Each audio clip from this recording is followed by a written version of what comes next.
आप सभी को अपना चैनल डीएम स्टडी सेंटर में स्वागत है। जैसा कि आप सभी प्रतियोगिता भागी को बता दें कि यह डीएम स्टडी चैनल के माध्यम से आपको भारतीय राज्य व्यवस्था की टॉपिक चल रहा है। भारतीय राज्य व्यवस्था की जो टॉपिक है यह चल रहा है। इसमें अभी तक टोटल जो है आपको बता दें कि अभी तक इसमें टोटल 10 लेक्चर क्लास समाप्त हो चुका है।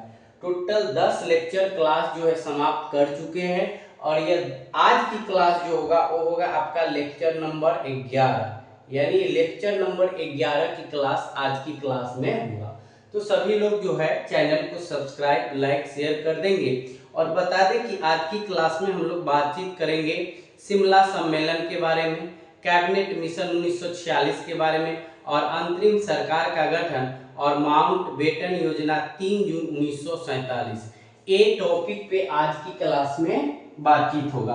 इससे पहले जो हम बता दें कि ब्रिटिश क्राउन के अंतर्गत जो है आपको भारतीय शासन अधिनियम बताया गया, भारतीय परिषद अधिनियम। उसी के आगे हम लोग को जो टॉपिक था वह शिमला सम्मेलन था, कैबिनेट मिशन था, अंतरिम सरकार का गठन था, माउंट बेटन योजना 3 जून 1947। तो आज की क्लास में इतना टॉपिक को कवर करना है। इससे पहले आपको प्ले लिस्ट में 10 वीडियो जो है 10 लेक्चर क्लास अपलोड कर दिए हैं, तो सभी लोग जो है इसको शुरू से लेकर देखिएगा तो और बेहतर होगा। ठीक है, यानी कंसेप्ट जो आपका और ज्यादा क्लियर होगा।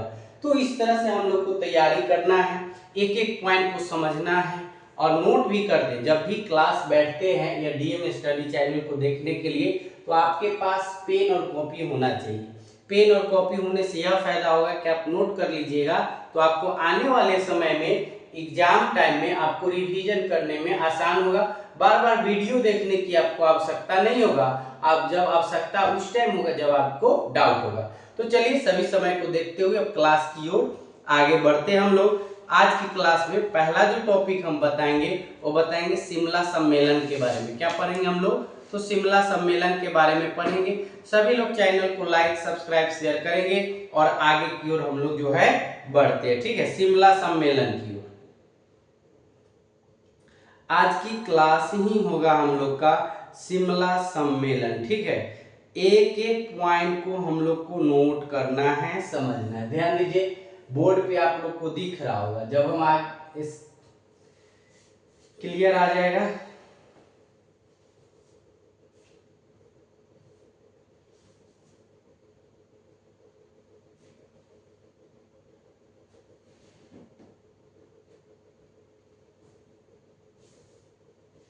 ध्यान दीजिएगा, शिमला सम्मेलन आ गया क्लियर, बोर्ड पे आप लोग को दिख रहा भी होगा।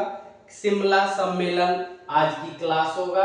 यहाँ से टॉपिक जो है शिमला सम्मेलन से टॉपिक जो है शुरू कर रहे हैं। सभी लोग चैनल में बने रहेंगे, क्लास को शेयर कर देंगे और एक एक पॉइंट को जो है हम लोग नोट भी करते चलेंगे। ध्यान दीजिएगा, आपको बता दें शिमला सम्मेलन क्यों आया, शिमला सम्मेलन आने का उद्देश्य क्या था। ठीक है, ये सारे बातचीत करेंगे। ध्यान दीजिएगा, शिमला सम्मेलन जो है 25 जून 1945 ईस्वी को हुआ था। शिमला सम्मेलन कब हुआ था? तो 25 जून 1945 को हुआ था। शिमला सम्मेलन जो है यह 25 जून 1945 ईस्वी को हुआ था। ठीक है, यह शिमला में होने वाला एक सर्वदलीय सम्मेलन था। यह जो था एक सर्वदलीय सम्मेलन था। क्या था ये? यह शिमला सम्मेलन 25 जून 1946 ईस्वी 45 ईस्वी को हुआ था।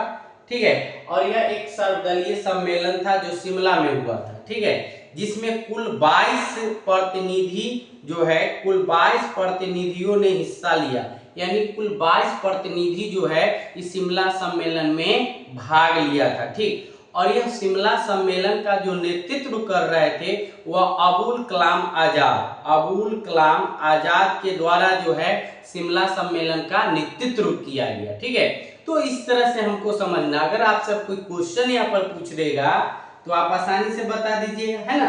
कोई पूछ देगा कि शिमला निम्नलिखित में से शिमला सम्मेलन कब हुआ था, तो आपको ऑप्शन दे देगा 25 जून 1946, 25 जून 1947, 25 जून 1948, 25 जून आपका फिर दे देगा 25 जून 1945। तो आप आसानी से बना दीजिएगा।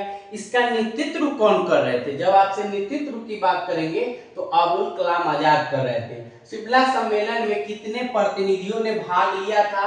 तो 22 प्रतिनिधियों जो है भाग लिया था। तो इस तरह से हम लोग को समझना है। आगे समझिएगा।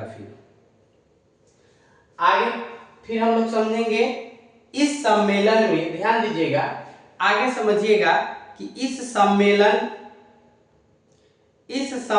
में मुस्लिम लीग द्वारा यह शर्त रखी गई कि वायसराय के कार्यकारिणी परिषद में नियुक्त होने वाले सभी मुस्लिम सदस्यों का चयन वह स्वयं करेंगे। मतलब बोला गया कि इस सम्मेलन में जो मुस्लिम लीग द्वारा जो शर्त रखा गया, शर्त यह रखा गया कि परिषद में जो भी नियुक्त होंगे सदस्य, वह कार्यकारिणी परिषद में जो भी सदस्य नियुक्त होंगे वह स्वयं होंगे। ठीक है, यह शर्त रखा गया था। ठीक, उसके बाद हुआ कि मुस्लिम लीग के अतार्किक, ध्यान दीजिएगा, मुस्लिम लीग के अतार्किक प्रस्ताव के कारण 25 जून से इसे 14 जुलाई तक चलने वाला शिमला सम्मेलन जो था वो बाद में चल के क्या हो गया? तो बाद में चल के जो है असफल हो गया। क्यों असफल हो गया? क्योंकि इसमें जो था अतार्किक प्रस्ताव के कारण जो है 25 जून से या 14 जुलाई तक, ध्यान दीजिएगा, यह जो चला था आपका 25 से 14 जुलाई तक चला था। शिमला सम्मेलन जो चला 25 से 14 जुलाई तक चलने वाला यह सम्मेलन था और यह जो है बाद में चलकर असफल हो गया। तो कब असफल हुआ शिमला सम्मेलन? तब बता देंगे आसानी से आप, 14 जुलाई लास्ट था। कब से कब तक चला? तब 25 जून से 14 जुलाई तक। तो इस तरह से हम लोग को समझना है। आगे जो क्लास होगा हम लोग का, वो क्लास होगा कैबिनेट मिशन 1946। अब पढ़ेंगे, क्या पढ़ेंगे? कैबिनेट मिशन 1946 के बारे में अब क्लास करेंगे। ध्यान दीजिएगा, कैबिनेट मिशन जो है 22 जनवरी 1946 को लाया गया था। ठीक, ब्रिटिश प्रधानमंत्री, उस टाइम के जो ब्रिटिश प्रधानमंत्री थे, ध्यान दीजिएगा, 22 जनवरी 1946 को लाया गया था। और उस टाइम के जो ब्रिटिश प्रधानमंत्री थे सर क्लीमेंट इटली, जो लेबर पार्टी के थे। कौन पार्टी के से थे? लेबर पार्टी से। भारत में चल रहे राजनीतिक जो गतिरोध था उसको दूर करने के लिए एक उच्च स्तरीय कैबिनेट मिशन भेजने का निर्णय लिया गया और लाया गया कैबिनेट मिशन 22 जनवरी 1946 को। उसके बाद इसके जो अध्यक्ष थे वो थे सर पैट्रिक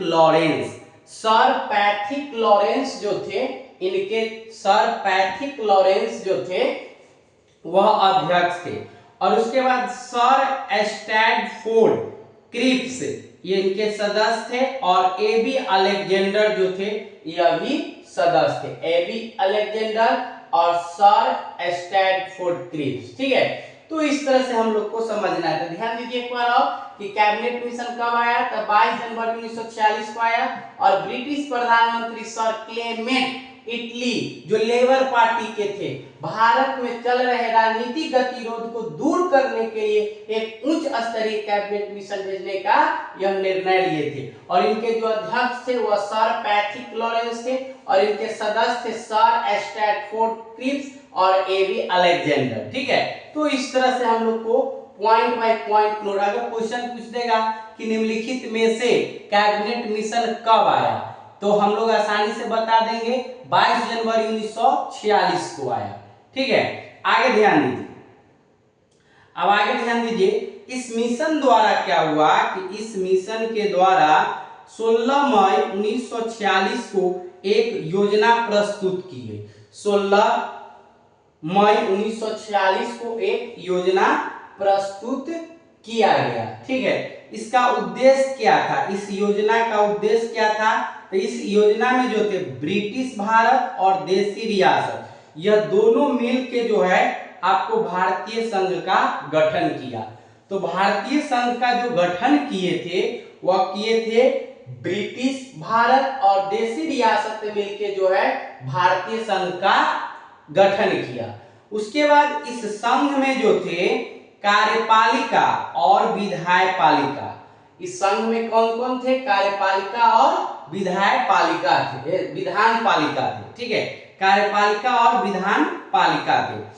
इसमें जो थे ब्रिटिश भारत और देशी रियासत, इसमें जो शामिल थे, आपको ध्यान दीजिएगा, विदेशी भारत और देशी रियासत के प्रतिनिधित्व जो थे शामिल थे, ठीक है। तो इस तरह से समझना है।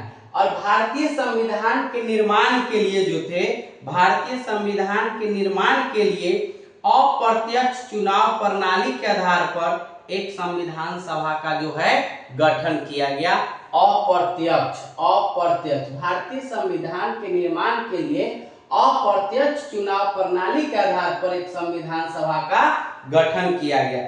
इस संविधान सभा में जो थे सदस्य की संख्या था आपके पास 389 सदस्य था। कितना सदस्य था? 389, जिसमें से 292 जो थे ब्रिटिश प्रांत से थे। यह फाउंडेशन क्लास चल रहा है, ध्यान दीजिए। और इस फाउंडेशन क्लास में एक एक पॉइंट को जो है हम एक्सप्लेन कर रहे हैं, और यह एक्सप्लेन जो है अच्छे से अगर समझ लीजिएगा तो आप आसानी से क्वेश्चन को पकड़ लीजिएगा, फिर आपको ऑप्शन पकड़ने में किसी तरह की परेशानी नहीं होगा। तो चैनल में सभी लोग बने रहेंगे और क्लास का एक एक पॉइंट को फायदा उठाइएगा। तो इसमें सदस्य कितना था? 389, 292 जो थे ब्रिटिश प्रांत से और 92 जो थे देशी रियासत से, और 4 सदस्य जो थे वह चीफ कमिश्नर के क्षेत्र से थे। तो हमने क्या बताया? 389 से 292 आपके ब्रिटिश प्रांत के हो गए, 92 आपके देशी रियासतों से हो गए, और 4 जो है आपके चीफ कमिश्नर के क्षेत्र से आ गए। 4 जो है आपको चीफ कमिश्नर के क्षेत्र से आ गए। इसमें 2 नोट जो है, उस नोट को आप लोग याद कीजिएगा, बहुत जरूरी की नोट है, समझिएगा। आगे समझेंगे कि यह निश्चित किया गया कि लगभग 10 लाख व्यक्तियों पर संविधान सभा में एक सदस्य होगा। ध्यान दीजिएगा, यह निश्चित किया गया कि लगभग 10 लाख, कितना? 10 लाख व्यक्तियों पर संविधान सभा में एक सदस्य होगा, तथा प्रांतों को संविधान सभा में प्रतिनिधित्व जो होगा वह जनसंख्या के आधार पर होगा। यानी प्रांतों में संविधान सभा में जो प्रतिनिधित्व होगा वह जनसंख्या के आधार पर किया जाएगा। मतलब बताया गया कि क्या क्या 2 नोट बताए अभी हम आपको, कि यह निश्चित किया गया कि लगभग 10 लाख व्यक्ति पर संविधान सभा में एक सदस्य होगा, और प्रांतों को संविधान सभा में प्रतिनिधित्व जो होगा वह जनसंख्या के आधार पर होगा। किसके आधार पर होगा? तो जनसंख्या के आधार पर होगा। आगे समझिएगा, एक इसी तरह से हम लोग को जो है क्वेश्चन को एक एक तरह से एक एक पॉइंट को क्लियर करके समझना है। अब है संविधान सभा का क्या किया गया, ध्यान दीजिएगा। उसके बाद हुआ कि संविधान सभा में महिला सदस्यों की संख्या, अनुसूचित जनजाति की संख्या, अनुसूचित जाति सदस्य की संख्या की निर्धारित किया गया। तो ध्यान दीजिएगा, इसमें जो था महिला सदस्य थे, उसके बाद आपके अनुसूचित जाति के सदस्य थे और अनुसूचित जनजाति के सदस्य थे। महिला सदस्य की संख्या 15 था, अनुसूचित जाति के सदस्य 26 था, अनुसूचित जनजाति के सदस्य की संख्या 33 था। तो इस पॉइंट को आप लोग नोट कर लीजिए कि संविधान सभा में महिला सदस्य, अनुसूचित जनजाति, अनुसूचित जाति, जो तीनों थे, इसमें 15, 26 और 33 सदस्य की संख्या था। एक अंतरिम सरकार की तत्काल स्थापना किया जाएगी, जिसे भारत के सभी प्रमुख राजनीतिक दल ने इसको समर्थन दे दिया। क्या कर दिया? समर्थन दे दिया, ठीक है। और देशी रियासतों का जो प्रतिनिधित्व जो होगा वह जनसंख्या के आधार पर होगा। क्या बताया गया? कि जनसंख्या के आधार पर किया जाएगा। चुने गए प्रतिनिधियों को समझौता समिति एवं देशी रियासतों के लिए नियुक्ति की गई। समिति के माध्यम से आपसी बातचीत के द्वारा तय किया जाएगा, ठीक है। और वे आपस में मिलकर अपने शासन संबंधी पृथक समूह को बना सकते हैं, पृथक मतलब अलग से भी बना सकते हैं, ठीक है। उसके बाद एक अंतरिम सरकार की तत्काल में स्थापना किया जाएगा, जिसे भारत के सभी प्रमुख राजनीतिक दल जो है उनको समर्थन करेंगे। इस अंतरिम सरकार में जो है, ध्यान दीजिएगा, आगे समझेंगे कि इस अंतरिम सरकार में जो थे 14 सदस्य होंगे। कितना सदस्य होंगे? 14 सदस्य। 14 सदस्य जो होंगे किससे होंगे? कांग्रेस से होंगे, मुस्लिम लीग से होंगे, भारतीय ईसाई से होंगे, सिख से होंगे और पारसी से होंगे, ठीक है। इतना हमारे पास कांग्रेस, मुस्लिम, भारतीय ईसाई, सिख और पारसी, ठीक है। तो इतना सदस्य जो होंगे, कांग्रेस से कितना होंगे? 6 होंगे, मुस्लिम लीग से 5, भारतीय ईसाई से 1, सिख से 1 और पारसी, यानी कुल मिला के आपके पास कितना हो गया? 14 सदस्य हो गए। जो हमारा जो था यह अंतरिम सरकार जो थे, अंतरिम सरकार में 14 सदस्य होंगे, जिसमें 6 कांग्रेस से बता दिया आपको, 5 जो है आपके मुस्लिम लीग से है, 1 आपके भारतीय ईसाई से है और 1 आपका फिर सिख से और 1 आपका पारसी से होंगे। उस टाइम बताए थे महात्मा गांधी के अनुसार कि यह उन परिस्थितियों में ब्रिटिश सरकार द्वारा प्रस्तुत की जा सकने वाली यह सबसे सर्वश्रेष्ठ योजना थी। आपके पास कैबिनेट मिशन योजना 1946 कैबिनेट मिशन 1946 के बारे में महात्मा गांधी ने बताया कि यह ब्रिटिश सरकार द्वारा प्रस्तुत की जा सकने वाली सबसे सर्वश्रेष्ठ योजना थी, कैबिनेट मिशन योजना 1946, ठीक। अब आगे हम लोग जो बात करेंगे वो टॉपिक होगा हम लोग का अंतरिम सरकार का गठन, ठीक है। यानी अंतरिम सरकार का जो गठन हुआ था वह 24 अगस्त 1946 को हुआ था, ठीक। इसका नेतृत्व कर रहे थे पंडित जवाहरलाल नेहरू के द्वारा इस अंतरिम सरकार के गठन का नेतृत्व किया गया। तो जहां तक हमें समझ में आ रहा है कि जिस फेज में हम आपको बता रहे हैं वह आपको आसानी से समझ में आ रहा होगा, इसमें नो डाउट। एकदम कंसेप्ट क्लियर करके एक एक लाइन के बारे में आपको विस्तार रूप से बताया जा रहा है। अगर आप इस तरह से सब्जेक्टिव पढ़िएगा ना तो मैं जरूर विश्वास करता हूं कि आपको एग्जामिनेशन हॉल में क्वेश्चन तो नहीं फंसेगा, इतना तो है, अगर इस तरह से अगर पढ़ लिया जाए तब, ठीक है। उसके बाद क्या हुआ कि पंडित नेहरू ने 2 सितंबर 1946 को 11 अन्य सदस्यों के साथ अपने पद पे शपथ ली। मतलब पंडित नेहरू ने 2 सितंबर 1946 को 11 अन्य सदस्यों के साथ अपने पद की शपथ ली और 26 अक्टूबर 1946 ईस्वी को मुस्लिम लीग भी सरकार में शामिल हो गया। जब यह पंडित जवाहरलाल नेहरू जो है शपथ ले लिए थे, उसके बाद 26 अक्टूबर 1946 को मुस्लिम लीग भी इस सरकार में क्या हो गए? शामिल हो गए। क्या हो गए? शामिल हो गए। और उसके बाद अंतरिम सरकार के गठन करके एक सदस्य जो है नियुक्त किया गया अंतरिम सरकार का, ठीक है, जिसमें 14 सदस्य बताए। कितने सदस्य? 14 सदस्य। एक आपके ध्यान दीजिएगा, इधर हमने आपको बता दिए, एक आपका क्रम संख्या है, सदस्य की नाम है और विभाग की नाम है कि कौन किस विभाग से थे, ठीक है। कौन किस विभाग से थे वो विभाग की भी नाम यहाँ पर जिक्र किया गया है। ध्यान दीजिए, पंडित जवाहरलाल नेहरू जो है वह उनका विभाग था राष्ट्रमंडल खेल तथा विदेशी मामले के बारे में, ठीक है। उसके बाद आपके पास है सरदार वल्लभ भाई पटेल। ध्यान दीजिए, सरदार वल्लभ भाई पटेल जो थे इनको विभाग मिला था गृह, सूचना एवं प्रसारण। उसके बाद डॉक्टर राजेंद्र प्रसाद, इनको मिला था खाद्य एवं कृषि, खाद्य एवं कृषि। उसके बाद चौथे स्थान पे जॉन मथाई, इनको मिला था उद्योग एवं नागरिक आपूर्ति। उसके बाद है आपके पास जगजीवन राम, इनको मिला था श्रम विभाग। सरदार बलदेव सिंह, इनको मिला था रक्षा विभाग। उसके बाद है C.H. भाभा, इनको मिला था कार्य, खनन एवं ऊर्जा। उसके बाद लियाकत अली खान, इनको मिला था वित्त विभाग। उसके बाद अब्दुल रब नस्तार, इनको मिला था डाक एवं वायु, डाक एवं वायु। उसके बाद C. राजा गोपालाचारी को मिला था शिक्षा एवं कला विभाग। I. चुंदरीगढ़, इनको मिला था वाणिज्य विभाग। उसके बाद गजनफर अली खान, इनको मिला था स्वास्थ्य विभाग। उसके बाद योगेंद्र नाथ मंडल, इनको मिला था विधि विभाग। उसके बाद है फिर आपका आसफ अली, इनको मिला था रेलवे एवं परिवहन। तो इस तरह से जो है हमारे अंतरिम सरकार का जो गठन हुआ था उसमें यह 14 सदस्य थे।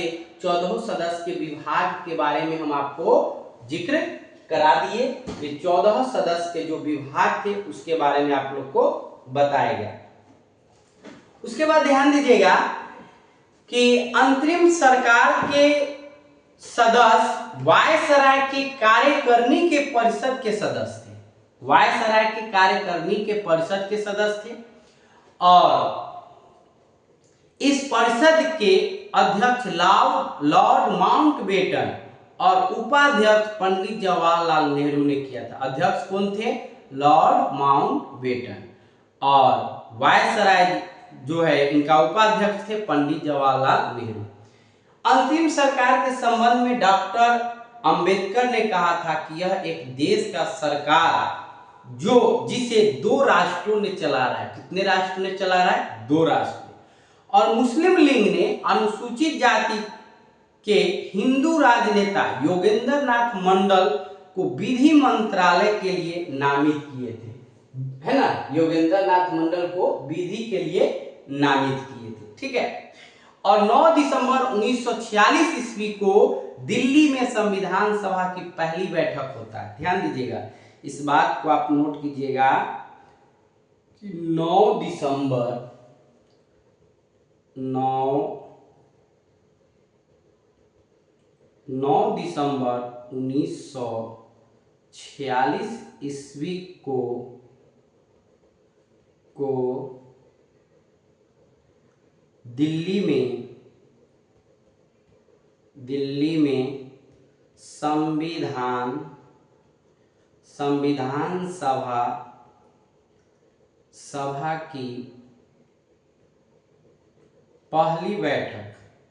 में संविधान सभा की पहली बैठक हुई जिसका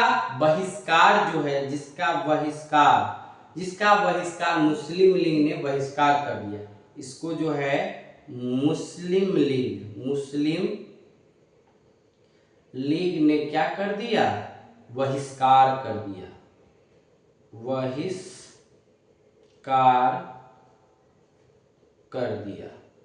ठीक है, यानी 9 दिसंबर 1946 ईस्वी को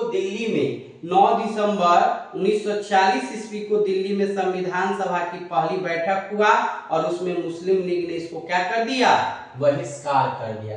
तो इस तरह से था आपका कैबिनेट मिशन 1946, ठीक है। आगे जो है आपका माउंटबेटन योजना, और ये जो है हम आपको अभी ही क्लास में बता देते हैं, या नहीं इसको आपको अगले क्लास में आप लोग पढ़ के आइएगा। माउंटबेटन योजना के बारे में यह HW दे देते हैं आप लोग को। HW के रूप में आप लोग को माउंटबेटन योजना पढ़ के आना है। ध्यान दीजिएगा,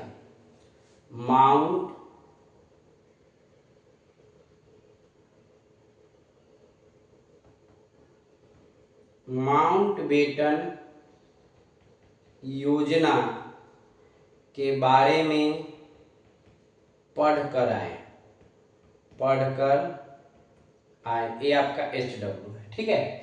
तो इस तरह से आपको बता दें कि हमने अभी आपको बताया, उस पॉइंट को आप सभी लोग नोट कर लेंगे। इस DM स्टडी चैनल को ज़्यादा से ज़्यादा शेयर, लाइक, सब्सक्राइब और अपना प्यार भरी मेहनत दीजिए। और यहाँ से आप लोग को बता दें कि बहुत जल्द जो है आपको लाइव क्लास शुरू होने जा रहा है बिहार दरोगा के लिए स्पेशल। तो सभी लोग क्लास में बने रहेंगे, क्लास को, चैनल को शेयर करेंगे, लाइक करेंगे। आज तक इतना ही, फिर मिलते हैं अगले क्लास में माउंटबेटन योजना के साथ। धन्यवाद।